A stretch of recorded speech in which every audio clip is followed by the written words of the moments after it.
जैसे लोहे के बिना कोई हथियार नहीं बनता, फूलों के बिना कोई हार नहीं बनता, वैसे ही शिक्षा के बिना मनुष्य का संस्कार नहीं। बंद किस्मत की कोई ताली नहीं होती, सुखी उम्मीदों की कोई डाली नहीं होती, जिसका सर झुक जाए माता पिता के चरणों में उसकी झोली कभी खाली नहीं। मरने के बाद भी लोगों के दिलों में बसना या लोगों के दिलों में रहना, यह कर्मों की बात होती है। जौनपुर में मैं बता दूं, जनपद जौनपुर बदलापुर थाना अंतर्गत बदलापुर विधानसभा में चकमुल्लापुर एक गांव है, जो कि यहां पर बहुत बड़ी प्रतियोगिता जो है कबड्डी की होने वाली है। स्वर्गीय मुंशी राम निषाद मेमोरियल कबड्डी प्रतियोगिता के नाम से फेमस है। विगत वर्षों की बात आज 13 तारीख को जो है पुनः जो है इसका संचालन चालू हो गया है। और आप देख सकते हैं काफ़ी संख्या में भीड़ भाड़, बहुत सारे कोच, टीमें, सारे लोग यहाँ पर उपस्थित हैं। ऐसे में बहुत सारे लोग भी हैं और यहाँ के आयोजक महोदय जो देख रहे हैं, मुकेश निषाद जी जो है एकदम इस समय खुश है, हर्षोल्लास के साथ जो है प्रतियोगिता का जो है शुभारंभ कर रहे हैं। और ही पलों में आप लाइव टेलीकास्ट जो है देखेंगे कबड्डी जो है किस तरीके से बच्चे खेलते हैं। बहुत दूर दूर से टीमें आई हुई हैं। क्या सोच करके मुकेश जी आज जो है इतना बड़ा प्रतियोगिता का आयोजन आप कराए हैं? सोच करके कराए हैं। पिताजी हमारे इंडिया लेवल कबड्डी प्लेयर थे। वो हरदम अपने शुरुआती ही से अपने क्षेत्र का, गांव का हरदम मान सम्मान, जिले का नाम, प्रदेश का नाम रोशन करते हुए चले आए। उन्हीं की याद में 2021 में इंस्पायर कर गए। उन्हीं की याद में हम ये प्रतियोगिता कराते हैं। अच्छा, कितने भाई हैं आप? हम 4 भाई हैं। अच्छा, चारों लोग साथ ही रहते हैं? जी जी जी जी। सबसे बड़ा सवाल हमारा ये होगा कि आज इस वर्तमान दौर में कोई बेटा ऐसा निकल जाता है जो अपने पिता की देखभाल नहीं करता, और आज आप इस तरह से कार्य कर रहे हैं कि उनकी याद में लगभग लाखों खर्च कर रहे हैं। और ज़्यादा खर्च हो जाता है, लगभग 2 लाख 2.5 लाख रुपये खर्च होता है कार्यक्रम हमारे। तो ये जज्बा, ये जोश, ये जुनून आपके अंदर आया कहाँ से? हम भी प्लेयर थे, पिताजी हमें सिखाए थे, जो सिखाए हैं वही कर रहे हैं। अब उनका जो दायित्व था, हमारा दायित्व आ गया, हम बड़े हैं इसलिए उनका दायित्व हमारे ऊपर आ गया, हम वही काम कर रहे हैं। पिताजी अब गुजरात और बम्बई से खेले थे। पिताजी वो जीते थे, गुजरात की तरफ से खेले थे, गुजरात जीता था। तो वही बताए थे कि बेटा जो है ऐसा ऐसा काम करिए जो समाज के लिए कुछ अच्छा लगे। यानी पिता की धरोहर को आप सजो कर रखे? जी जी जी जी। और अनवरत इसे आप सजोए रखें? हाँ, चलता रहेगा, कार्यक्रम चलता रहेगा हर वर्ष। 4था वर्ष है इस साल। अच्छा, ये कहाँ से टीमें आती हैं यहाँ? बहुत दूर दूर से टीमें आती हैं। उत्तराखंड से आई हैं, दिल्ली से आई हैं, हरियाणा से, पंजाब से, बिहार से आई हैं, बनारस वाले आए हैं, गाजीपुर से आए हैं, चंदौली से आए हैं, बहुत दूर दूर टीमें आई हैं। तो प्रतापगढ़ से। कैसे आप मैनेज करते हैं? इतनी दूर दूर से टीमें आती हैं, इतने लोग आते हैं, इतनी भीड़ होती है, तो कैसे सब आप मैनेज करते हैं? पहले हमने जब पहली वर्ष कार्यक्रम करवाया था, हमारा कार्यक्रम अच्छा लगा, यहाँ के लोग आए, देखे, और हमारा खुद माने हल्ला हो गया, एक तरफ से हल्ला हो गया, कार्यक्रम बहुत अच्छा होता है, आप लोग आई।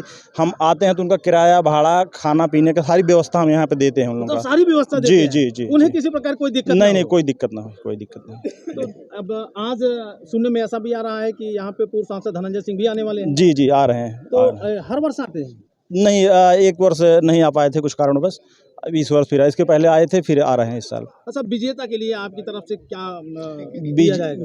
विजेता के लिए 21,000 रुपये का हमने पुरस्कार रखा है। उप विजेता के लिए 15,000 रखा है, 15,000 रुपये। तो क्या संदेश देना चाहते हैं आज वर्तमान दौर में? कबड्डी, खो खो, ये तमाम जो खेतों में वो खेल होते थे, जिसे देसी भाषा में हम सुटुर बोलते थे, ये सब धीरे धीरे विलुप्त होते जा रहे हैं, और आज आप इस खेल को जीवित रखे हुए हैं अपने जनपद जौनपुर में। जितने नए युवक हैं, हम उनको ये संदेश देना चाहेंगे कि बढ़िया से बढ़िया खेलें, अच्छे से, और प्रदेश का, देश का नाम रोशन करें, इसलिए हम लगे हुए हैं इसमें।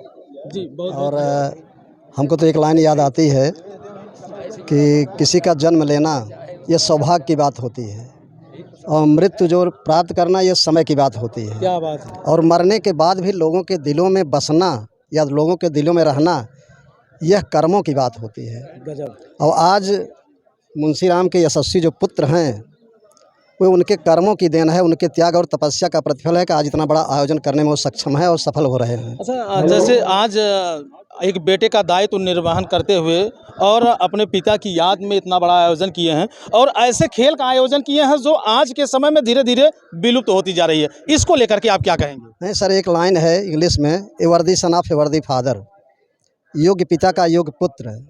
ये अपने पिता के पद चिन्हों पर चल करके एक लाइन मैं कहना चाहता हूँ कि बंद किस्मत की कोई ताली नहीं होती, सुखी उम्मीदों की कोई डाली नहीं होती, जिसका सर झुक जाए माता पिता के चरणों में उसकी झोली कभी खाली नहीं होती। क्या बात है सर। तो आप उन्हीं की तपस्या, उन्हीं के त्याग का प्रतिफल है कि आज चारों भाई राम लक्ष्मण भरत शत्रुघ्न की तरह ये अपने पिता का नाम रोशन कर रहे हैं, जैसे जनक का नाम रोशन कर रहे दशरथ का नाम रोशन कर रहे हैं। आज के युवाओं के लिए क्या संदेश देना चाहेंगे सर कि जो सुबह लेट उठ रहे हैं, खेल में भाग नहीं ले रहे हैं, वो खेलना नहीं चाहते, वो दिन भर मोबाइल में व्यस्त रहते हैं, फालतू के कामों में व्यस्त कर रहते हैं, ऐसे लोगों को आप क्या संदेश देना चाहेंगे? सर, अध्यापक होने के नाते मैं कभी कभी प्रेयर में ये कहते हैं कि ऐसे कितने बच्चे हैं जो विद्यालय आने से पहले अपने माता पिता का पैर छू करके आते हैं। संस्कार की बात जहाँ तक आती है, अगर वो शिक्षा से ही संस्कार संभव है। एक लाइन उस पर भी कहना चाहते हैं, जैसे लोहे के बिना कोई हथियार नहीं बनता, फूलों के बिना कोई हार नहीं बनता, वैसे ही शिक्षा के बिना मनुष्य का संस्कार नहीं बनता। क्या बात है। तो निश्चित रूप से वो इस विधा के, आप ये समझिए कि विशेषज्ञ रहे कबड्डी विधा के, और खेल के प्रति उनकी बचपन से ही बहुत बड़ी रुझान थी। मान लीजिए ग्रामीण स्तर पर भी वो युवाओं को प्रेरणा स्रोत रहे, और सुबह उठ करके जब मॉर्निंग वॉक में जाते थे दौड़ने के लिए, तो इस क्षेत्र के जितने भी बच्चे होते थे उस बाग मछली गांव की बाग में उनको ट्रेनिंग दिया करते थे, सिखाते भी थे। तो इसलिए उनकी तो जितनी प्रशंसा की जाए, और हम तो समझते हैं कि वह कम है। उनके आदर्शों पर चलना ही उनके प्रति हमारी सच्ची श्रद्धांजलि होगी। बहुत बहुत धन्यवाद। तो दोस्तों, मैं आपको दिखाना चाहूँगा फिर से कैमरे में, आप देख सकते हैं कि जिस तरह से एक बेटे के द्वारा एक भव्य आयोजन किया गया है, शायद है और एक पिता के लिए फ़ख्र की बात होगी।